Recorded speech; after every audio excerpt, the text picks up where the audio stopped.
There is a huge and baffling array of historical anomalies still hiding across the Giza Plateau: melted steps, melted stone, melted sand, megaliths of gigantic, almost impossible proportions, and so on. Yet one of the most intriguing of all these peculiar unexplained relics must be those which have an extraterrestrial origin. There are undoubtedly many secrets still contained in, around, and beneath these gigantic structures, chambers which, when opened, experience media blackouts, only to return to report that said tomb was looted earlier in its life and was apparently found empty. The real question, then, is what are the Egyptian antiquities hiding? Could there be more artifacts or objects with extraterrestrial connections still to be found? In particular, within Cheops itself. King Tut's dagger, which was once struck from metals with alien origins, may just be one piece in a set. Rumors abound in regards to the possible existence of an entire throne attributed to Khufu himself, which was not only made from the same alien materials, but could still be hidden within the Great Pyramid. Professor Giulio Magli of Milan Polytechnic, for example, believes the throne of the pharaoh Khufu is concealed in a secret chamber deep within Cheops itself. Quote, "There is a possible interpretation which is in good agreement with what we know about the Egyptian funerary religion as witnessed in the pyramid's texts. In these texts, it is said that the pharaoh, before reaching the stars of the north, will have to pass the gates of the sky and sit on his throne of iron." End quote. Now, thanks to scanned pyramids and the use of penetrative technologies, a new mystery chamber is in the crosshairs. Currently designing an inflatable robot to explore the space, the robot can be pushed into empty spaces via a 1.5-inch keyhole drilled into the wall, then inflated into a blimp-like drone. Lead researcher Dr. Jean-Baptiste Moret told Digital Trends, quote, "The main challenge is to insert a complete exploration robot in a hole that is as small as possible." End quote. The question remains, where did all this meteoric material originate from? Was there a catastrophic event in our past, one responsible for not only these materials, but the number of other melted artifacts within Giza? Although only speculation at the moment, but the possible existence of the throne is, no doubt, highly compelling. We will keep you posted. During the reign of King Tut between 1333 BC and 1324 BC, the understanding of iron metallurgy, or indeed the casting of such objects, was very limited. Iron smelting is the extraction of usable metal from oxidized iron ores. It is vastly more difficult than smelting tin and copper. Such metals could be cold-worked in simple pottery kilns, and then cast into molds, a process largely accepted as being present within ancient Egyptian times. However, the smelting of iron requires hot working, and can only be melted in specially designed extremely heated furnaces. It is therefore not surprising that humans only mastered iron smelting after several millennia of the Bronze Age. However, there is a pair of relics found within ancient Egypt whose sheer existence disprove the officially held chronological account of when these hardened metals were developed. Or do they? Within the ancient wrappings of the sarcophagus, which contained Pharaoh Tutankhamun, 2 daggers were discovered. Encased in gold sheaths, they were placed there more than 3,000 years prior. One had an iron blade, and the other with a blade made of hardened gold. Yet both are not made from regular metals. Amazingly, these daggers are in fact made from metals not native to Earth. It is officially accepted that it would have been quite difficult, nigh impossible, for ancient civilizations to have acquired iron in pure states. So most of the pure iron found in weaponry within this mysterious culture are academically accepted as coming from, quote, meteoric sources. This explanation may be easier to digest for the majority of population of Earth. However, it is not only a flawed explanation, but illogical. If this ancient Egyptian civilization, which possessed knowledge we are yet to rediscover, did indeed extract these alien metals from meteorites, yet largely accepted to have not been able to cast such metals, then an obvious question arises. How did they cast the metal into daggers? The official explanation offered provides no answer, as is often the case with out-of-place artifacts. A more logical scenario is that these daggers were in fact the remnants of a far older civilization, a civilization responsible for the construction of ancient Egypt, a group of people visited by, or indeed traveled to, people from another world entirely. Additionally, modern advanced metallurgical analysis found that the iron dagger is not a normal meteoritic iron, but a complex, intelligent, and very strong alloy, containing various amounts of nickel, chromium, and cobalt. Furthermore, the nickel content is so high, nearly 25%, it makes this alloy totally different from those made by man. The alchemy required to make such a non-rusting metal was developed many centuries, if not millennia, after King Tut's death. Just where did these daggers come from? How old could they actually be? Were they made as a gift by a race who visited Earth? Apart from our postulations, it seems no one can produce a working theory. The Betz Mystery Sphere is perceived by a number of the world's leading ufologists as the most compelling piece of evidence to support the existence of extraterrestrial life ever released to the public. This bizarre, self-propelling, seamless metallic orb was discovered by Terry Matthew Betz during a massive bushfire on their property on Fort George Island in Florida in 1974. Due to the object's alleged supernatural capabilities, it quickly became the center of fascination amongst the general public, and an object of incredible interest for national scientists, military officials, and many other government bodies. When the family approached newspapers with their find, the story of the mystery sphere quickly spread throughout the international media. After a few weeks of its discovery, the sphere began to mysteriously resonate. The family also alleged it would seemingly be stuck in position on occasion, not able to be lifted or moved, also claiming it would often travel up inclines on its own. It would resonate if anyone played a guitar next to it, or if pushed, would change direction on its own, appearing to be more noticeable if in direct sunlight. Perplexed by the bizarre sphere, and indeed the family's claimed experiences, it wasn't long before officials from NASA, the United States military, and the Aerial Phenomena Research Organization came to conduct studies. Intriguingly, their initial research noted that the steel sphere had not been manufactured or indeed tampered with in any way. Navy spokesman Chris Berlinger said to the press at the time, quote, "Our first X-ray attempts got us nowhere.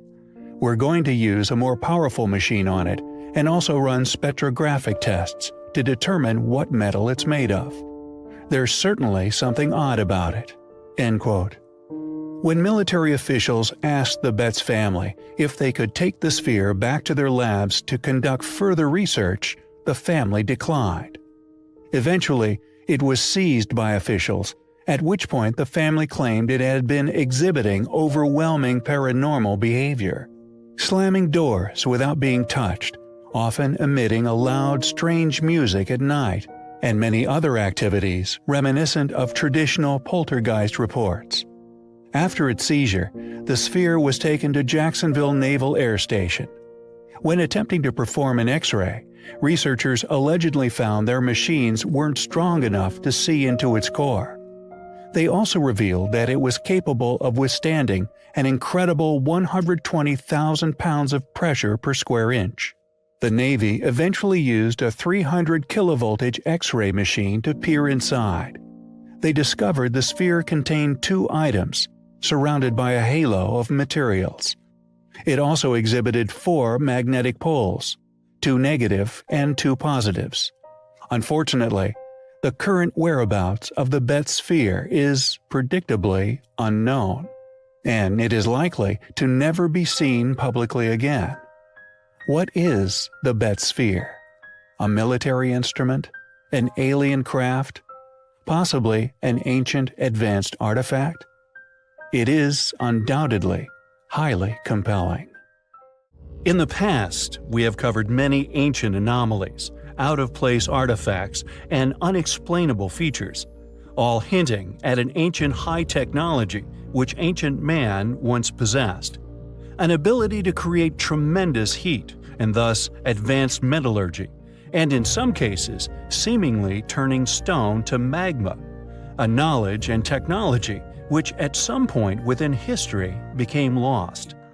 One part in particular is the slab of Beit Sharim, an enormous glass slab dated at many thousands of years old.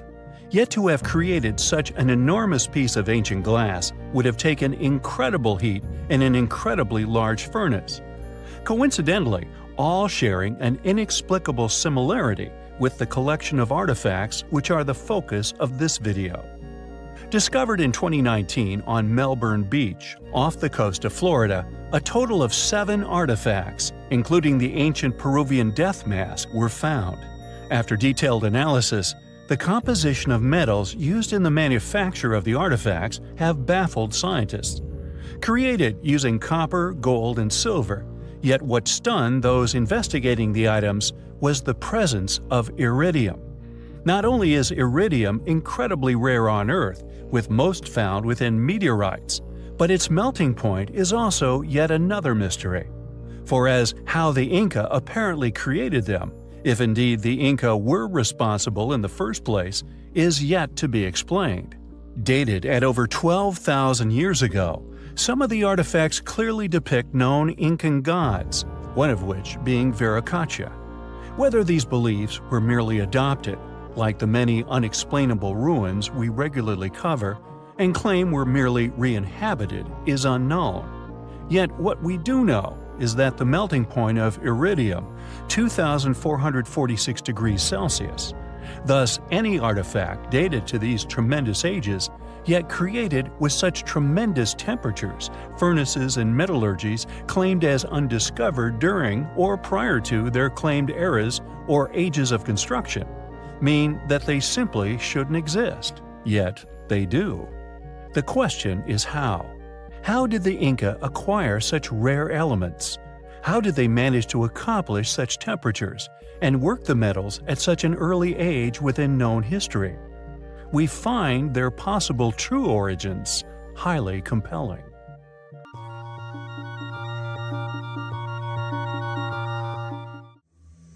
In the Museum of the Unexplained in Reed Spring, Missouri, a rather peculiar artifact can be found.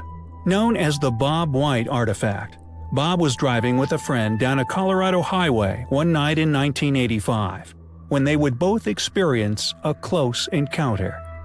As the craft flew over Bob's head, according to Bob, it dropped him a gift, an object which has caused Bob numerous issues.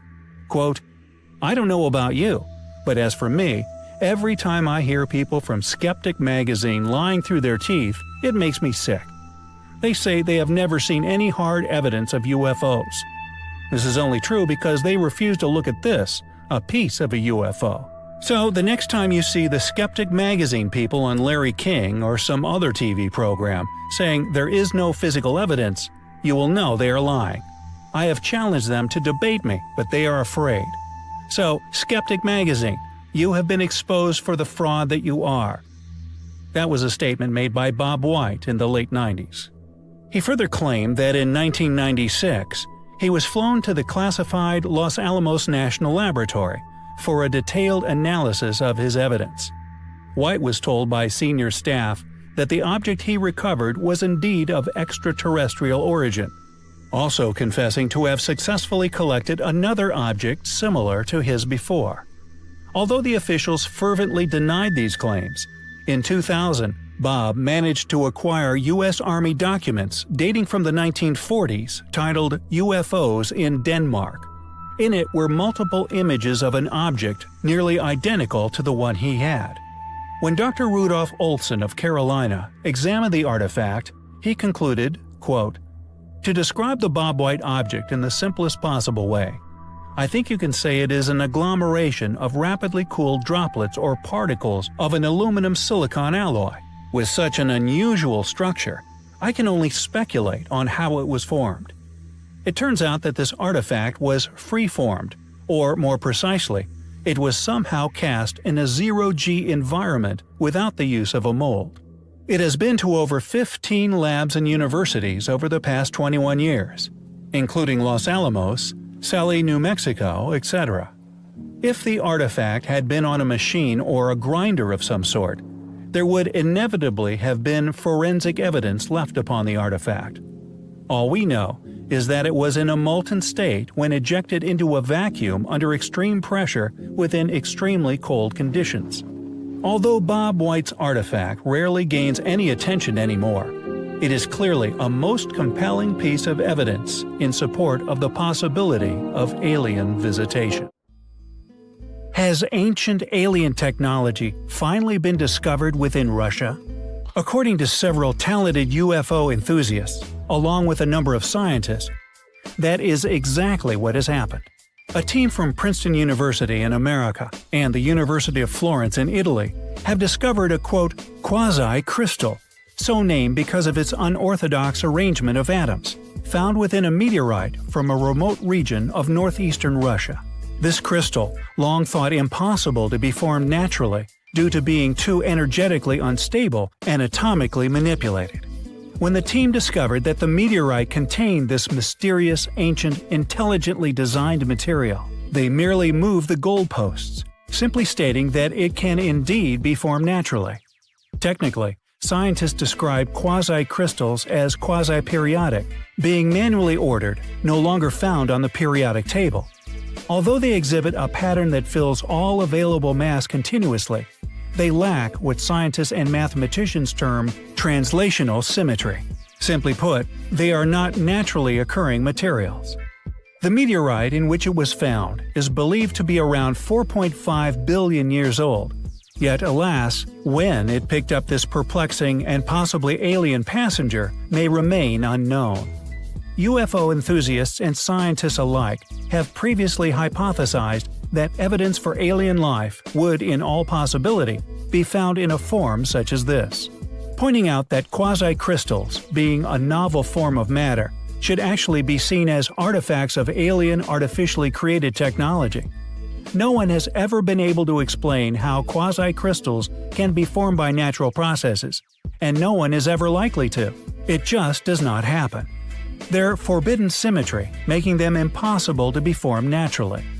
The only other known quasi-crystals, besides those found in the Chukotka meteorites, were only recently synthesized within laboratory conditions by scientists.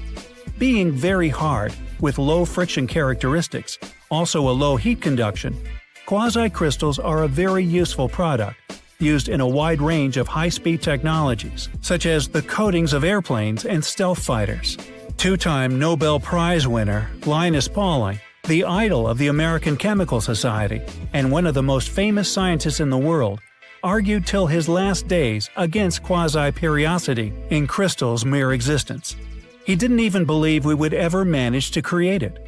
Does this sound like a naturally occurring material to you? How did this complex material end up on and within an ancient meteorite? Did this lump of space debris once collide with an alien craft, somewhere out there in deep space?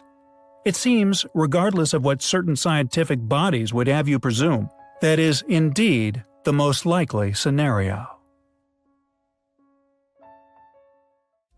Hey guys. Now, I'm sure you're already aware of the strange incident that once occurred in the small county of Roswell, New Mexico in the year 1947. Subsequently covered up and wiped from the archives of history by the US government's Men in Black.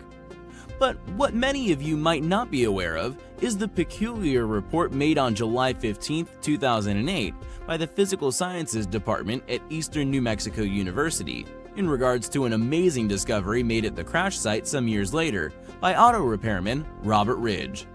While deer hunting in the area on the 4th of September 2004, Ridge found a chocolate-colored sandstone very close to the crash site, with a remarkable worked engraving visible on its front. It has become known as the Roswell Rock, measuring 5 centimeters by 4.3 centimeters and weighing 50.78 grams, with one end twice as thick as the other.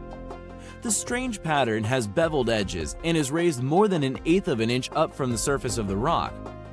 During research attempts to decipher the pattern upon the stone, it was subsequently matched to an extraordinary crop circle, which occurred on August 2, 1996, at Liddington Castle in Wiltshire, England. The formation was made on standing wheat, yet on the rock the pattern is not raised, but beveled, making this stone seem like a matching opposite piece to an as yet unknown puzzle.